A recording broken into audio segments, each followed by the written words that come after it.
Hey, what is up guys? My name is Josh. I'm currently a second year student at the University of British Columbia studying commerce. Today I want to go over 3 things with you that can help you get admitted to the university of your choice. The first thing is my acceptance story and getting into UBC. The second thing is going to be some tips and tricks that you guys can use that can really strengthen your application. And last but not least, I'm going to be telling you my application and what I put onto mine to get accepted into UBC. So, without further ado, let's begin. So to start with kind of like a rejection story, I applied to 4 universities, so UBC, SFU, Capilano University, and Langara College.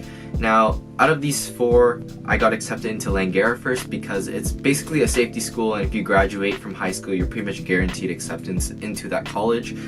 Capilano I got in a few weeks after I applied, and a month after applying to SFU, I actually got rejected from them. This is actually the rejection email right here, and I essentially gave up on UBC because if I didn't get into SFU, that would mean I wouldn't get into UBC. And because of that, I basically set my sights on Capilano University, and I already got a scholarship to go there, and so I basically gave up any dream or any hope of going to UBC. However, one fateful day in my English class, I decided to pull up my laptop, open it up, and look at my mail. The funny thing is, I did this during a time where my teacher was giving a lecture, but she knows that I'm always on my laptop because I'm always having my mind somewhere else, and I guess I got my other priorities straight. So anyways, I proceeded to open my email during class, and the email from UBC comes in, and it's like, congratulations. I didn't even open it yet. I just saw like the few texts that you can see before you open an email, and it's like, congratulations Joshua,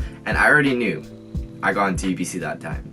But I've never felt so happy getting into university before, and that's because I got rejected from a program that's not as great as UBC, but I just felt like I wasn't good enough or I was inferior. And when I got into UBC, it made me felt that, they recognize my accomplishments and they feel that I'm a candidate that's well suited for the university.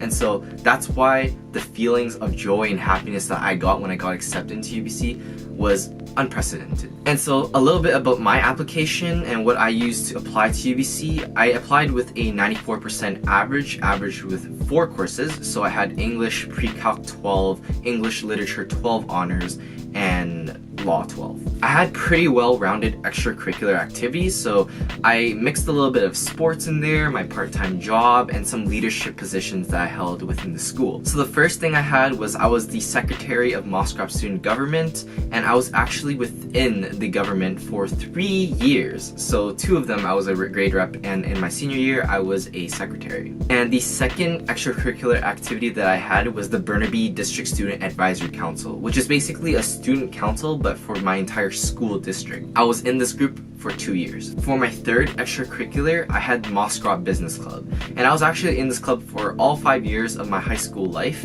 but I was the president actually for 3 of them, so ever since I was grade 10 all the way till grade 12. My fourth extracurricular is Tommy Hilfiger, and I worked part-time there for around 8 months in my senior year. Last but not least, my 5th extracurricular activity was Moscrop volleyball, and I was actually on the team for 5 years, and I coached multiple teams for 3. So this is overall my extracurricular portfolio for UBC. However, some other universities might want more or less extracurricular activities depending on their application. And I want to give you guys 3 tips that you can use that can really help strengthen your application and make your senior year as easy as possible. So my first tip is to start on your applications right now and try to reach out to those who've already applied to the universities that you plan on applying to, so you can kind of have an idea of what type of questions they're going to ask you. This will help lighten your load in your senior year, because I know a lot of people start taking heavy courses like a lot of APs during that time, and it might be really stressful. So to kind of get your university application load off your shoulders is a great way to do it by starting in the summer. It also allows you to apply to several scholarships once those opportunities arise,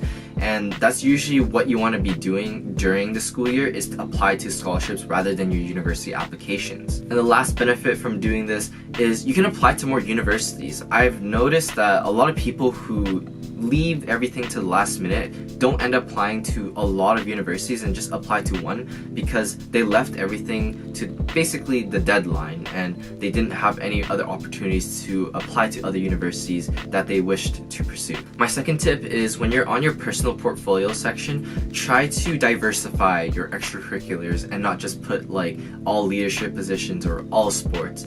Most schools like to see a well-rounded individual. My last tip before you guys apply to any school is try to reach out again to people who've already been to those universities or colleges and try to ask them some questions on what the university life is like, or what's the workload look like, do the courses help you in any way. Just ask questions that can help you get a perspective of what type of things you would like to see out of your university experience, and if they can help you obtain and reach the goals that you've set for post-secondary. So that's pretty much everything for this video. I hope you guys enjoyed it. If you have any questions, definitely leave them down in the comments below and I'll get back to you as soon as possible. And that's been everything. My name is Josh, and I'll catch you guys in the next one. As always, keep it simple.